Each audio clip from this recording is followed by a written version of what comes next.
আপনি অন্ধ? আপনি দেখেন না? আপনি কিসের তাহলে আওয়ামী লীগের সমর্থন করেন? আপনার চেয়ারম্যান এমপি কে জুম মিটিং করে বলতে হবে যে আপনি এইটাই বুঝেন না যে আপনি ভোট দিতে যাবেন কি যাবেন না? নেত্রী প্রতিদিন গলা ফাটাচ্ছেন, বলছেন আমাদের নেতা, আমাদের সজীব অজয় জয় আরেকজন, তিনি বলছেন বঙ্গবন্ধু দরিদ্র। আমাদের এমপিসরা, আমাদের সিনিয়র লিডার্সরা, আমরা যারা বলছি, দলের হয়ে কথাবার্তা বলছি, টকশোতে যাচ্ছি, লিখছি, বলছি, আমি ধরে নিচ্ছি যে আমার কথা একেবারে প্রত্যন্ত গ্রামে পৌঁছাচ্ছে না, কিন্তু যিনি গ্রামে আছেন তিনি তো মানে তিনি কিচ্ছু বোঝেন না তা তো না। তিনি তার জীবন ধারণ করার জন্য প্যান্ট পরেন না, শার্ট পরেন না, লুঙ্গি পরেন না, জামা পরেন না। ওই বুঝবুদ্ধি থাকলে আপনি এইটা বোঝেন না যে আপনার ভোট দিতে যাবেন কি যাবেন না? আপনাকে চামচে এনে খাইয়ে দিতে হবে কেন? একটা বৃহত্তর অংশ যার দল পার্টিসিপেট করছে না, এইটা আমার মনে হয় না যে এটা নিয়ে খুব বেশি অঙ্ক গণিত এগুলো করবার একেবারেই প্রয়োজন রয়েছে। মানুষ যাবে না ভোট দিতে। আমি আওয়ামী লীগ সমর্থন করি, আমার দল ইলেকশনে নেই। প্রথম কথা হচ্ছে আমি ভোটটা দিতে যাব কাকে? এখানে তো ধরেন হিসাব নিকাশ করার কিছু নাই ভাই। আপনার এরকম একটা সিচুয়েশনে যেখানে ধরে ধরে আমাদের নেতাদেরকে জেলে মেরে ফেলা হচ্ছে, রাস্তাতে কুপিয়ে মারা হচ্ছে, বাবাকে দেখতে এসেছে রাত্রেবেলাতে, সকালবেলাতে সেই ছেলের লাশ নর্দমায় পড়ে আছে, খেতে না পেয়ে ডাস্টবিনে মানুষের লাশ পড়ে আছে, স্ত্রী সন্তান মারা গেছে, সেই লাশ দেখা করতে যাচ্ছে বাবা বা স্বামীর সাথে, গ্রেফতার করেছে, আপনাকে খুন করে ফেলছে কয়েক ঘন্টার মধ্যে। এরকম একটা সমাজ বাস্তবতাতে আপনাকে এসে বলতে হবে, স্যার আমি আপনার এলাকার অমুক এমপি, আমি আপনার এলাকার অমুক চেয়ারম্যান, আপনি কিন্তু স্যার ভোট দিতে যায়েন না। না, আরো আরো একটু বলি, এক কাজ করি, আপনাকে আমি একটু একটু কোলে করে আদর করি কিছুক্ষণ। আপনি আসেন, আমার কোলে আসেন, আমি আপনাকে একটু কোলে তুলি, তারপর কিছুক্ষণ আপনার পিঠ চাপড়াই, ওই বাচ্চাদেরকে যেরকম করি, আপনাকে একটু সুজিও খাওয়াই, তাহলে আপনার আর একটু মাথা খুলবে। আমার কাছে হাস্যকর লাগে এগুলো। এগুলো হচ্ছে এক্সকিউজ। আপনি তো আমারে বললেন না, আসেন আপনি আমার কোলে একটু আসেন, আপনার একটু কোলে তুলে কিছুক্ষণ আদর করি। আমাকে আপনি খুন করবেন, আমার মৃত্যুদণ্ড আপনার হাতে, আমার খুন হচ্ছে, আমাকে দিয়ে আপনি সাইন করাচ্ছেন। আমি যে একটা সিল মারতে যাব, ওই সিলটা হচ্ছে আমাকে মৃত্যুদণ্ডের, আমাকে অবৈধভাবে মৃত্যুদণ্ডের সিগনেচার। ওরা আমাকে খুন করবার জন্য আমার সিগনেচার চাইছে। আমি ভোট, আমার কাছে ভোট চাওয়া আমি ঠিক এইভাবেই দেখি বাড়ি ভাই। আপনি কিভাবে কনফিডেন্ট যে ভোট দিতে যাবে না আওয়ামী লীগের নেতা কর্মীরা? আমি খুবই কনফিডেন্ট, ডেফিনেটলি আমি কনফিডেন্ট, কিন্তু বাংলাদেশে ধরেন আমি আমাদের ভোটের যেই স্থানগুলো বা এলাকাগুলো, সেগুলোকে যদি ধরেন আমি স্ট্র্যাটেজিক্যালি কয়টা ভাগে ভাগ করি, সেখানে আপনার ধরেন আরবান এরিয়া আছে, আরবান এরিয়ার ভোটের স্ট্র্যাটেজিটা একরকম, একদম রুরাল, এখন তো আসলে সেই অর্থে রুরাল বলতে কিছু নেই। তারপরেও আমি যদি বলি যে বলার জন্য যে একটু ধরেন মফস্বল থেকেও একটু ডিপ জায়গাতে আছে, এরকম জায়গাগুলো বা মফস্বল, প্রত্যেকটা জায়গাতে কিছু না কিছু ঘটনা ভ্যারি করবে। যেমন ধরা যাক যে একটা সুনির্দিষ্ট ওয়ার্ডে বা সুনির্দিষ্ট এরিয়াতে আপনার ব্যাপারটা এমন যে সেখানে প্রচুর প্রেশারাইজ করা হচ্ছে, বাসায় থাকতে পারছে না। সারা বাংলাদেশ ব্যাপী যদি এরকম কিছু কিছু জায়গাতে দেখা যাবে স্ট্র্যাটেজিক্যালি কারণে বা এই জায়গাতে আওয়ামী লীগের হয়তো বা অনেকে বা নেতা কর্মীরা কোন একটা প্রেশারে পড়ে বা কিছুতে পড়ে হয়তো বা ভোট কেন্দ্রে তাকে যেতে বাধ্য করা হয়েছে।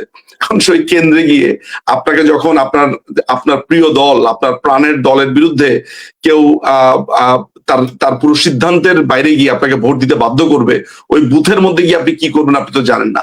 ফলে কিছু কিছু জায়গাতে একটু ফ্ল্যাকচুয়েট হবে, এটা খুবই প্র্যাকটিক্যাল একটা ব্যাপার। এটা নিয়ে আমি মানে লুকানোর কিছু নাই যে আমি বলবো যে না একেবারেই যাবে না। হ্যাঁ, কিছু কিছু জায়গাতে তাদেরকে বাধ্য করা হবে, তাদেরকে ব্ল্যাকমেইল করা হচ্ছে, অর্থাৎ আপনি না গেলে মামলা ওঠানো হবে না, এই করবো না সেই করবো না, এইসব কিছু পার্টিকুলার জায়গাতে বিচ্ছিন্ন ভাবে হবে। 12 তারিখে নির্বাচন নিয়ে, যে নির্বাচনে ভোট না দেওয়ার কথা সবাই বলে যাচ্ছেন, কিভাবে বলবেন যাতে তারা ভোট দিতে না যায়? কেন বলবেন? যে জিনিসটার অস্তিত্ব নেই সেই জিনিসটা দিতে দিতে যেতে বলাটা অত অদ্ভুত একটা ব্যাপার। আমি ভোট দিতে যেতে তখনই বলবো যখন ভোট হবে, যখন ভোটের বদলে একজন আরেকজনের পিঠ চুলকি দিবে, পিঠ চুলকানো অনুষ্ঠান। এইটা যদি বলতো যে 12 তারিখে একটা পিঠ চুলকানো অনুষ্ঠান হবে, আপনারা সবাই আমন্ত্রিত, আমরা পিঠ চুলকানো দেখতে যেতাম।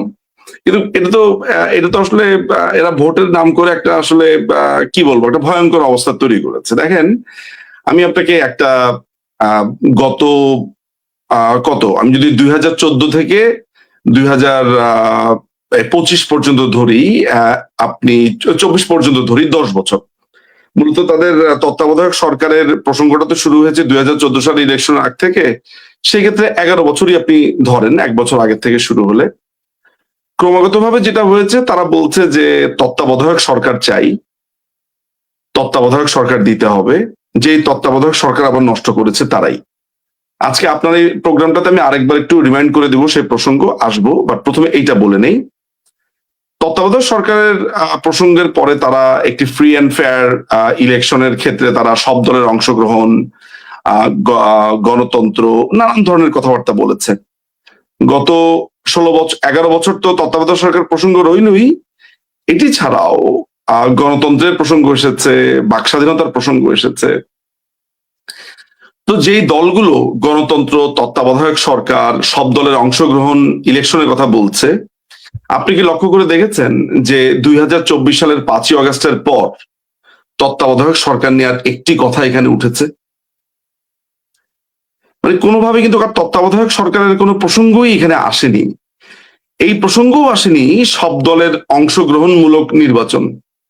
তার মানে দাঁড়াচ্ছে যে আপনি আমাকে এতদিন ধরে যে ফেসিস্ট ডাকলেন, আপনি আমাকে এতদিন ধরে যে তকমা দিয়ে এলেন যে আমি আপনাকে কথা বলতে দিচ্ছি না, আপনি আমাকে যে তকমা দিয়ে এলেন যে বাক স্বাধীনতা নেই, আপনি আমাকে যতগুলো অপবাদে ভূষিত করলেন, যতগুলো তকমা, যতগুলো কালিমা, কলঙ্ক আমার গায়ে আপনি লেপে দিতে চাইলেন আপনি এতটা বছর ধরে, আপনি কি লক্ষ্য করে দেখেছেন তারা মূলত তাই হতে চেয়েছিল? ওই নীরেন্দ্রনাথ চক্রবর্তীর কবিতার কথা আমি বলি, অমলেন্দু রোদ্দুর হতে চেয়েছিল। সেটি একটি কবিতা, অসাধারণ কবিতা, এটির সাথে এই এই সিচুয়েশনটাকে যায় না, কিন্তু আমার বারবার কেন জানি এই লাইনটা মাথাতে আসে যে এরা আসলে মূলত ফেসিস্ট হতে চেয়েছিল, এরা মূলত হতে চেয়েছিল রাবণ, এরা মূলত হতে চেয়েছিল এক ভয়ঙ্কর বস্তু। সেটা হতে পারেনি বলে সেটি অন্যের গায়ে বারবার দোষ চাপিয়েছে। আমি এরকম অনেক শিশু বাচ্চাদেরকে দেখেছি যে তাদেরকে যখন একটা বকাঝকা করা হয়, তখন তারা একের পর এক বলতে থাকে, তার ছোট ভাই বোন যদি থাকে তখন একের পর এক দোষ চাপাতে থাকে। মূলত ওই ছোট বাচ্চাটাই অপরাধগুলো করেছে আর কি, মানে এই দুষ্টুমিগুলো করে দোষ চাপাচ্ছে আশেপাশে যারা আছে তাদের উপরে। একটা স্থূল ও ছোট উদাহরণ দিয়ে আপনাকে আমি বুঝালাম, যেটার মিনিং দাঁড়ায় যে যারা ফ্রাঙ্কেস্টাইন হতে চেয়েছে তারাই বারবার অন্যকে আপনার এই গালিগালাজ, এই নানান ধরনের তকমা দিয়ে ভূষিত করেছে। ফলে এই 12 তারিখে আমি ভোট দিতে যেতে বলতে পারতাম যদি আমি দেখতাম যে এটি একটি ভোট হচ্ছে।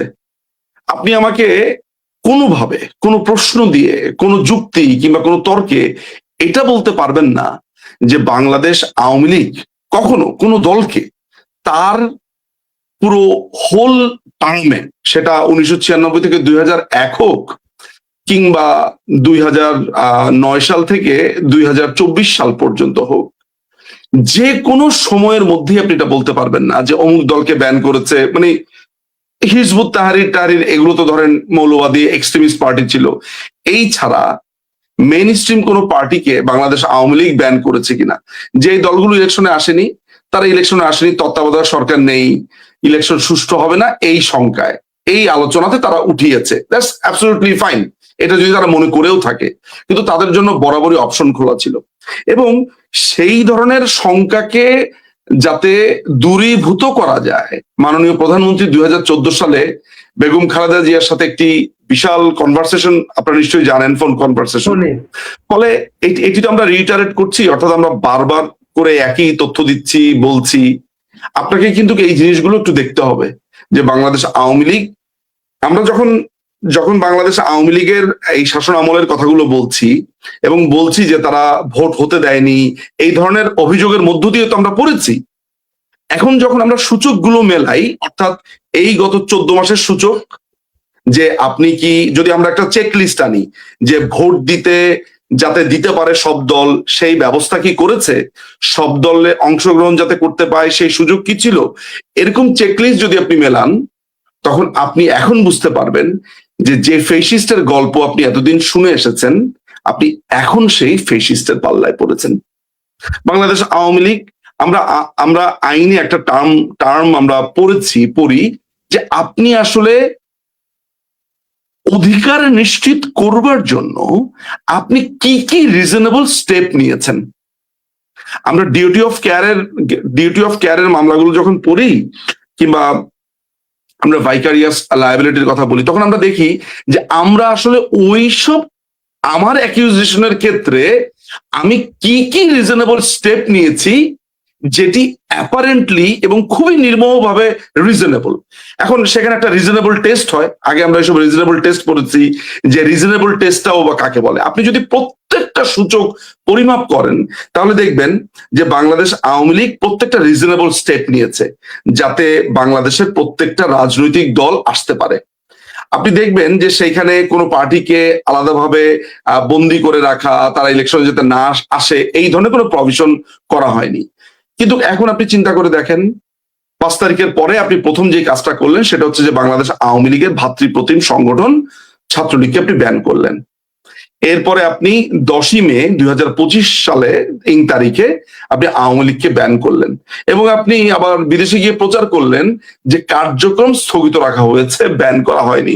যখন তাকে প্রশ্ন করা হলো কার্যক্রম স্থগিত মানে কি, সে কি ইলেকশন করতে পারবে, বলে না, তাহলে এটার পার্থক্য থাকলো কি, তখন সেটি জবাব দিতে পারছে না।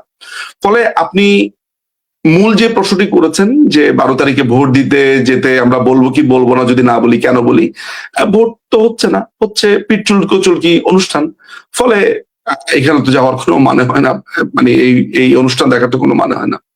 একই টোনে সে বলছে যে আওয়ামী সাপোর্টাররা একরকম, আওয়ামী নেতারা একরকম। মানে তার ওই ভোটটা চাইতে গিয়েও সে তার গরল, সে তার ভেতরে যে নেকড়ে, তার ভেতরে যে একটা ড্রাকুলা, আর ওই বড় বড় তাপ, এগুলো সে লুকাতে পারছে না। সবখানেই একই অবস্থা, শুধু ফাহাম আব্দুল সালাম কেন, আমি আপনার ঈশার কথা বলতে পারি, শিশির মনিরের কথা বলতে পারি। কালকে সেদিন দেখলাম এক পূজার অনুষ্ঠানে গেছে, ওর শিশির মনিরের চোখ মুখ দেখে বুঝতে পারছি যে ভেতরে ভেতরে ভেতরে ভেতরে হিন্দুদেরকে গালিগালাজ করছে, কিন্তু ওই মন্দিরের তালে তালে সে আবার মাথা নাড়াচ্ছে। মানে দেখে মনে হবে যে আপনার জর্জ ক্লুনি মনে হয় অভিনয় করছে সেখানে। তো আলটিমেটলি ব্যাপারটা কি জানেন ভাই, যে আমাকে ফেসিস্ট ডাকছে, আমাকে প্রতিদিন গালমন্দ করছে, যখন তার বাঁচার দরকার হচ্ছে তখন সে চিৎকার করছে পানি পানি। একটু ঘুরিয়ে কথাটা বলি, যখন তার ভোটের দরকার হচ্ছে তখন সে বলছে আওয়ামী লীগ আওয়ামী লীগ। এই হচ্ছে চিত্র, ভোট দিতে যাবো না আমি। আজকে আমাদের রাজনীতিকে যেই অবস্থানে দেখছেন তার প্রধানতম দুটি কারণ, একটি হচ্ছে 21শে অগাস্টের গ্রেনেড হামলা, আরেকটি হচ্ছে তত্ত্বাবধায়ক সরকার ব্যবস্থাকে বিএনপি যখন এটিকে শেষ করে দিল বিচারপতিদের বয়স বাড়ানোর মধ্য দিয়ে। দুটি ভয়ঙ্কর ঘটনা বাংলাদেশের গণতন্ত্রে ঘটিয়েছে বিএনপি। তা না হলে মোটামুটি আমাদের রাজনীতিবিদদের মধ্যে সরল গরল মানে তর্কাতর্কি, মুখ দেখা দেখি বন্ধ বা মুখ দেখা দেখি সহ মোটামুটি আমার বলবো একটা সৌহার্দ্যের জায়গাতে আমরা ছিলাম। আপনি ক্ষমতাতে, মাত্র আপনার ক্ষমতার 3 বছর হয়েছে 2001 থেকে 2004। আমি ঠিক কি অপরাধ করেছি যেই অপরাধের কারণে আপনি আমার সমাবেশে আমাকে গ্রেনেড মেরে আমাকে মেরে ফেলতে চেয়েছেন? এবং সেটি হয়েছে আপনার অলিখিত কার্যালয় থেকে, হাওয়া ভবন। এখন আপনি যদি আমাকে ভূগোল বোঝান যে ওই যে খালাস দিয়ে দিয়েছে সবাইকে, বাংলাদেশের মানুষ আরো ভালো করে এখন বিশ্বাস করে। যদিও আমি নিজেও পারসেপশনের রাজনীতি বিশ্বাস করি না, কিন্তু আমাদের কাছে তো ঢের প্রমাণ রয়েছে যে এটি তারেক রহমানের নির্দেশে হয়েছে। মুফতি হান্নান পরিষ্কার ভাবে বলে গেছে যে হাওয়া ভবনে গেছে, কি হয়েছে না হয়েছে। সুতরাং আমাদের রাজনীতি আজকে এই অবস্থাতে এসেছে শুধুমাত্র শুধুমাত্র এই বিএনপি, আরেকটু যদি স্পেসিফিক বলি, তারেক রহমানের কারণে। ফলে মির্জা ফখরুলের, হ্যাঁ মির্জা ফখরুল একজন সজ্জন মানুষ। আমাদের রাজনীতিতে দলমত নির্বিশেষে আপনি যদি মানে একটা একটা স্কোর দিতে যান, মির্জা ফখরুলকে হয়তোবা হয়তোবা আপনি মন্দের ভালো হিসেবে বলতে পারেন। আমি আমি কোয়াইট শিওর যে আপনি 10টা রাজনীতিবিদকে যদি দাঁড় করিয়ে দেন, কিন্তু এই মানুষগুলোর মুখোশ যখন টুক করে খুলে পড়ে, যেমন নজরুল ইসলাম খান, লোকটাকে দেখলে ভোলা ভালা শ্রমিক লিডার এই সেই দেখছেন আপনি, হ্যাঁ মনে হবে যে বাম নেতা দাঁড়িয়ে আছে বিএনপির মাঝখানে। কিন্তু যখন লক্ষ লক্ষ মানুষের ময়দান এসে বলছে যে খালেদা জিয়াকে নাকি আমরা খুন করেছি, তখনই আপনি তার এই যে নেকড়ে, যেটা অর্থাৎ বিএনপি করতে হলে আপনার একটা অলিখিত নেকড়ে রূপ লাগবে, যেটা আমরা সবসময় দেখি এটা খুলে খুলে খুলে খুলে পড়ে। ফলে এই যে আমরা যেই লোকটাকে সজ্জন বলছি, সেই লোকটা যখন আওয়ামী লীগকে ব্যান করার পরে তার ওই নেকড়ের নখটা আর লুকোতে পারে না, তখন কিন্তু তার ওই সজ্জন রূপটা আমি আর মনে করতে পারি না।